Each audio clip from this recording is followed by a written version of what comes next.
Hello everybody. Today on the Moneybag 73 channel we're discussing economic collapse.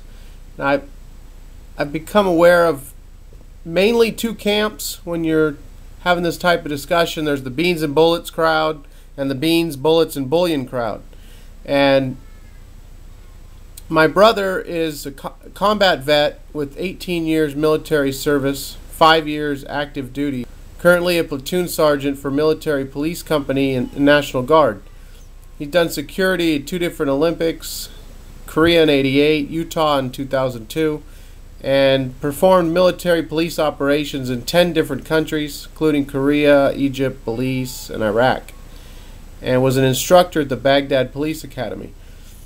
He also responded to Katrina and to the tornadoes recently in Alabama. And from all these experiences, he has his own take on possibilities of what might happen in economic collapse. So, I've been trying to get him to buy some precious metals and haven't been very successful. Maybe we can still work on him and have him finally pick some up. But anyway, the discussion that we had, talking about possibilities in the future, ways to prepare for that, and I hope you enjoy it. So here it is.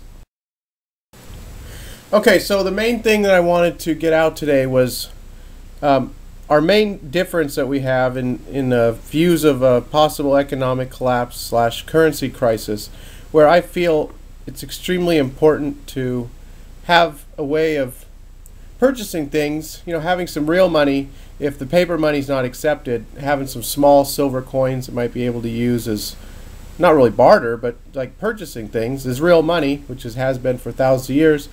And you don't necessarily, from past conversations, agree with that. You're thinking, well, I got thousands of rounds and I could sell a box of bullets if I need to get some food. You're not as so much in agreement with me on the monetary aspects as you are with the way of protecting yourself from when people don't have access to money and they just start to lose it. Yes, this is true. And the reason for that is I have a military mind. I have 18 years of military service. Does that mean anything? It can. Economically, I'm not going to look at the same thing you're going to look at because of my background. I'm thinking more of a defensive. I'm thinking, all right, let's dig a foxhole, let's prepare, let's get ready. And from the countries that I've been to, the past experiences, the so-called implementation of martial law being in certain cities, which I'm speaking of Katrina, Tuscaloosa, Alabama when they had the tornado, Iraq, Baghdad, I foresee where a weapon and ammunition can be more important than owning a few ounces of gold or silver to barter with. That's just an opinion. That's just it will make sense to some, and some people think I'm just way out there, which is understandable. I mean, the country's in a depression. We know this. What about the hyperinflation? We haven't quite seen that yet. Well, okay, maybe in little parts of it. The government's going to try to print its way out of debt, and and we can see they're trying to print their way out of debt. And I'm afraid when that happens, and enough eyes are open, you're going to have anarchy. I can really see that happening. Right. Well, let me say, can we both agree that outside of having some gold and silver coins, for all the different reasons of owning it, as an inflation hedge or as a way of protecting your wealth, we both agree on the importance of food supply and some guns and ammo. Is that correct? Oh, yeah, we totally agree. And I also agree with you to own precious metals. I mean, I am not denying that at all. I agree with you. But with me, if I had $100 extra, with yourself, you would more than likely go out and purchase $100 worth of silver. Okay, myself, I'm going to either purchase $100 of weapons, ammo, and food. Yeah, beans and bullets. Yeah, beans, bullets, Well, I throw on bullion. Bullion, beans, bullets, and bullion. Okay, I'm with you. Now, with your $100, yes, you're going to go down this street. My $100, I'm going down this street. We're both going to end up at the same corner, and we're at least going to agree that we kind of spent our money somewhat in the right way. Right, rather than wasting it on something useless. But if things get to the way we're talking about, which, God forbid, we don't see, which, but unfortunately, it seems they're taking us down that road. I think the most important thing is people need to prepare some way. I mean, I feel there's so many people, they don't have more than a couple cans of food in their pantry, or they don't even own a gun. They don't have any precious metals. They don't have anything. I mean, I think there's a lot of people that they need to get a few gallons of water or something. They haven't even started. I mean, I feel sorry for those people that just are clueless. They're clueless, and I think a lot of that is they live in a large city, and they might have something to do with it. It might not. But if you take the average suburbia, the average family, within their household, they have at least 3 or 4 days of food, and most people have a shotgun or a pistol for home defense. So yes, they do have a weapon, they do have some ammunition, and they do have enough food for 3 or 4 days. If it ever came to that, hopefully it could be fixed within a week. But we don't know. We're just speculating on what can happen, what could happen. And you would just hope that enough people had their eyes open just to say, hey, what is it going to hurt for me to purchase a case of MREs? Or what is it going to hurt to purchase 4 or 5 ounces of silver? Okay, you're going to use it eventually. Right, that's like with the food supply. If you don't need to, you can just recycle it. It's not it'll go bad at some point down the line, but you're not throwing your money away. No, you're not throwing your money away. And I just hate to watch the media, and listen to our political leaders. They believe that federal control is the best policy, and the media is going to tell us, the government can't even govern, and it's just so unfortunate having to listen to these debates, listen to these politicians just constantly lie upon lie, tell you these things, and all we have to do is just a couple $100 is all it's going to take just to make sure you can sustain yourself and your family for a week's time. Yeah, unfortunately, those are the times we live in. I mean, you have to be looking at this stuff. You can't just be looking at Dancing with the Stars and American Idol. I mean, you got to look at this stuff. It's not happy stuff that we're talking about here. I mean, it's not. This isn't. This isn't us talking about the ball game. I mean, this is serious stuff, and it's not happy things to think about. But you got to be real. I mean, you can't just live in la la land. Right, and you look at those who live in La La Land. Today's Black Friday, and if you pretty much could get a hold of all your, news agencies, where I am in the South, Birmingham, Alabama, and Atlanta, Georgia, are really kind of the 2 biggest cities close to where I'm at.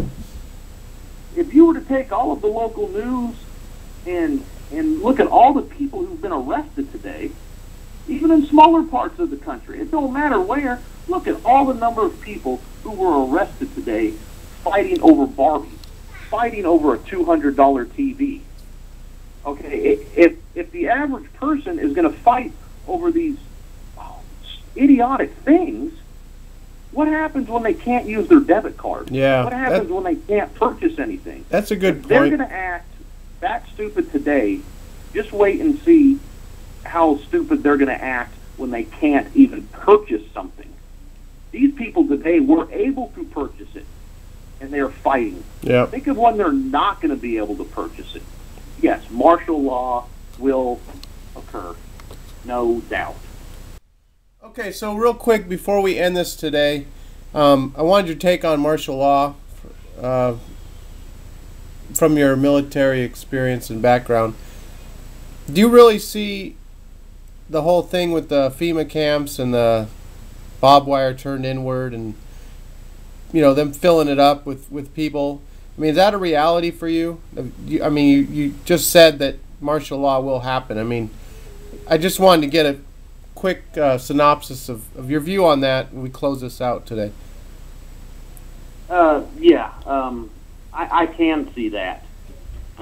Simply because of some of the places I've been to, and the two references I'm going to look at are Katrina down in the Gulf Coast of Mississippi on the border with Louisiana, and also this last April in Tuscaloosa with the Alabama tornadoes. I foresee the martial law simply because of how people reacted and what they did in such a tragic thing happening. Yes, law and order does have to be implemented, simply because of the chaos some people were creating for others who had a sensible mind. We look at today, Black Friday. You look at all the people who were arrested today, all the stupidity over TVs and Barbie dolls. Just think if those same people all of a sudden could not use their debit card, could not purchase anything. These people today were able to purchase something, and they were acting idiotic. Okay, so we take these same number of people, times it by 10, and now all of a sudden we have the same chaos that we saw down at Katrina. But we don't have a natural disaster. We have an economic disaster. So now these people are more willing to go to their neighbor's house to steal. Oh, I can't get any money out of the bank. I know Joe down the street has a lot of food in his house. Let's just go to his house. Let's see what we can take. So yes, there is going to have to be some type of law and order implemented. Martial law will occur, not maybe necessarily in some of the smaller suburbs, but maybe in a larger city.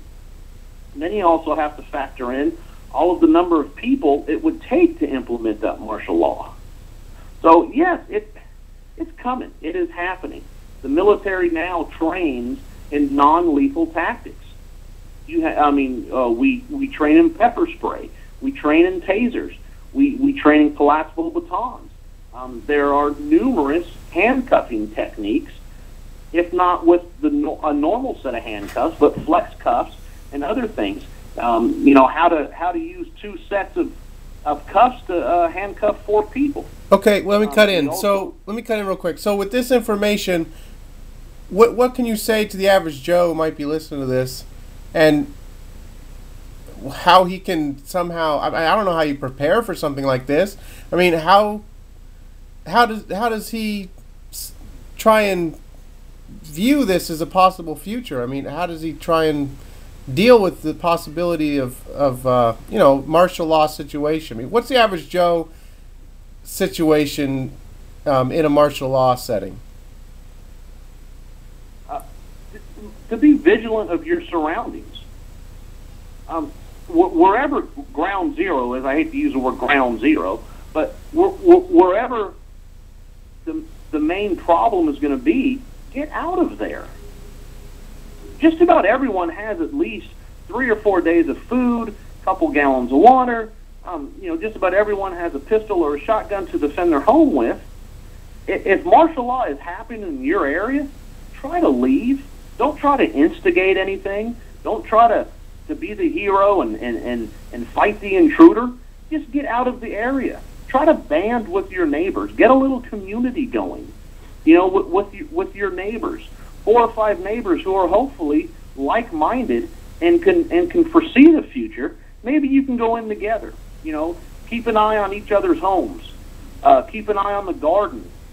Just keep an eye on the surroundings. Just be vigilant of what's going on in your area, and keep an eye out for the person who you might think is the one who's going to start something. Okay, well, we'll end it there for today. Hopefully we can do this again, maybe on a semi-regular basis. Maybe next month we'll try and pick up with another conversation. Sounds good. I appreciate it. All right, thanks. All right, no problem, bro.